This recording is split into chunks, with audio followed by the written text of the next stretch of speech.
Hi guys! Magandang araw!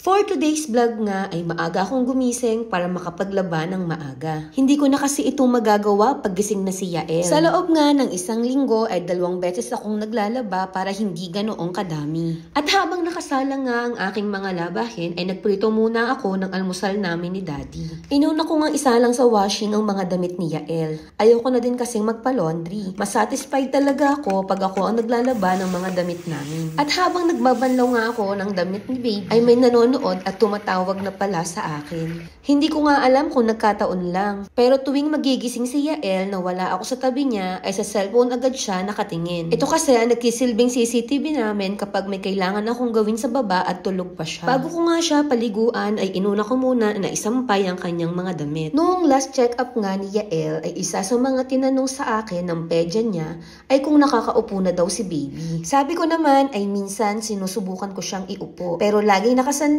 at may unan sa likod. Bilang isang first time mom ay takot talaga ako. Baka kasi mabalian siya at hindi niya pa kaya. Nagulat nga ako nung inupo siya ng pedya niya. Aba kaya na pala niya ang likod at ulo niya. Kaya simula noon ay pinapractice ko siya dito sa bahay kung papaano umupo. At thank you Lord, nagagawa naman ni Baby. Hindi pa nga ganun ka-perfect kasi natutumba pa rin siya. Kayo ba mga mami, ilang buwan bago nakaupo ang mga baby nyo? O diba, nakakaupo na siyang mag-isa? Sa mga puntong ito ay naisasama na niya ang ulo niya. Nung mga unang araw kasi, pag sinusubukan ko siyang iangat, ay hindi niya kayang buhatin sa may part ng kanyang leeg. Hindi ko naman minamadali si Baby. Pero wala namang masama kung susubukan ko siyang turuan. Alam ko naman na darating yung time na uupo naman talaga siya. Sabi nga ng karamihan, every baby is unique. At bawat baby ay may kanya-kanyang time of development. Para sa ating mga magulang, masarap sa pakiramdam na nakikita natin ang pagbabago sa kanila araw-araw.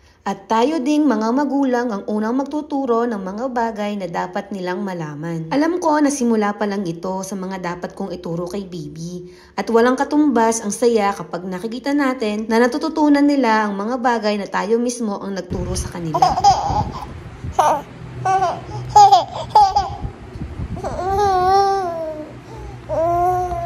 At na-realize ko din na kasabay noon na habang lumalaki sila, matututo din tayo kung paano tayo pinalaki at inalagaan ng ating mga magulang. At ayun lang guys for today's video. Thank you for watching!